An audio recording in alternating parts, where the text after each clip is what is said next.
Hi viewers, இந்த வீடியோவில் ஆசிரியர் தேர்வாயும் யூஜிடிஆர்பி பிஆர்டி எக்ஸாம் பற்றின தகவல் கொடுக்குற வீடியோ மேக் பண்ணது. நம்ம தொடர்ந்து இப்போ ரீசெண்டாக அப்ஜெக்ஷன் பண்ணுறதுக்கான கொஷின்ஸ் எந்த கொஷின் மிஸ்டேக்கு, எந்த option mistake, answer key mistake பற்றி நம்ம தொடர்ந்து வீடியோஸ் கொடுத்துட்ருக்கோம்.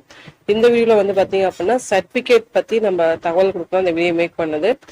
ஸோ இது முக்கியமான ஒரு விஷயம் என்ன அப்படின்னா, அவங்க நோட்டிஃபிகேஷன்லேயே பார்த்தீங்கன்னா இந்த ஆன்லைன்ல நீங்க எந்தெந்த சர்டிபிகேட் அப்லோட் பண்றீங்களோ அதுதான் சர்டிபிகேட் வெரிஃபிகேஷன் அப்படின்னு சொல்லிட்டு. இப்ப இந்த சர்டிபிகேட் இப்ப உங்கள்கிட்ட இருக்கு, அப்போ இல்ல அப்படின்னா இப்ப இருக்க சர்டிபிகேட் கண்டிப்பா டிஆர்பி எடுத்துக்காது. ஆன்லைன்ல எந்த சர்டிபிகேட் நீங்க கொடுத்துருக்கீங்களோ அந்த சர்டிபிகேட் மட்டும் தான் எடுத்துக்கும். அதர்வைஸ் இப்ப நம்ம பிஎஸ்சிஎம் சர்டிபிகேட் வாங்கியிருக்கோம், இல்ல வேற ஏதாவது ப்ரியாரிட்டி பேஸ் பண்ணி ஏதாவது நம்ம சர்டிபிகேட் வாங்கி வச்சிருக்கோம் அப்படின்னா அது கண்டிப்பா ஆசிரியர் தேர்வாரியம் எடுத்துக்காது. ஆன்லைன் அப்ளிகேஷன்ல எந்தெந்த சர்டிபிகேட் நீங்க அப்லோட் பண்ணிக்கீங்க, எந்தெந்தக்கு நீங்க ப்ரியாரிட்டி யூஸ் பண்ணிருக்கோம், ரிசர்வேஷன் யூஸ் பண்ணிருக்கீங்களோ அது மட்டும் தான் எடுத்துக்கும். அதர்வைஸ் எந்த சர்டிபிகேட்டுமே ஆசிரியர் தேர்வாயிரம் சர்டிபிகேட் வெரிஃபிகேஷன் போது இருக்காது. இது ஸ்ட்ரிக்டா அவங்க நோட்டிபிகேஷன் ரிலீஸ் பண்ணும் போதே சொல்லியிருக்காங்க, ஆன்லைன் அப்ளிகேஷனை எந்த சர்டிபிகேட் நீங்க அப்லோட் பண்ணிருக்கீங்களோ அது மட்டும் தான் அங்க எடுப்போம் அப்படின்ற தெளிவான ஒரு விஷயத்த அவங்க சொல்லியிருக்காங்க. இந்த சர்டிபிகேட் இருந்துச்சு அப்படின்னா இப்ப நம்மளுக்கு கட் ஆஃப் மார்க் குறையுமா அப்படின்றது கண்டிப்பா இருக்காது. ஓகேவா?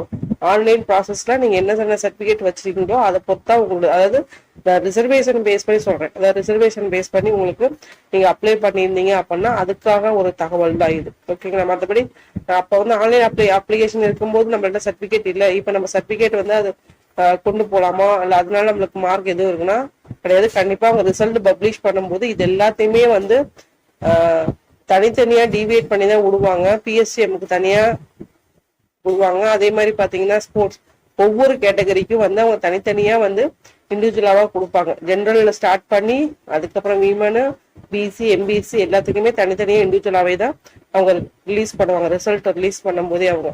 ஸோ அப்படின்ற பட்சத்துல நீங்க ஆன்லைன் அப்ளிகேஷன் ப்ராசஸ்ல உங்களோட சர்டிபிகேட் இருந்தா மட்டும்தான் அதை மட்டும் தான் அவங்க எடுத்துவாங்க, தவிர இனிமேல் எந்த ஒரு சர்டிபிகேட்டுமே எடுத்துக்க மாட்டாங்க. ஸோ அதனால ஸோ இப்போ இந்த சர்டிஃபிகேட் இருந்துச்சு அப்படின்னா கட் ஆஃப் குறையும் அப்படின்றது கிடையாது. ஓகேங்களா? ஸோ இப்போ இந்த சர்டிஃபிகேட் ப்ராசஸ் அப்படின்றது ஆன்லைன் அப்ளிகேஷன் இருக்கிற சர்டிஃபிகேட் மட்டும்தான் உங்களுக்கு சர்டிஃபிகேட் ப்ராசஸ்க்கு எடுத்துக்கொள்ளப்படும் அப்படின்றத டிஆர்பியை கொடுத்துருக்காங்க. இந்த ஒரு தகவல் மேக் பண்ணது. நன்றி, வணக்கம். தேங்க்ஸ் ஃபார் வாட்சிங்.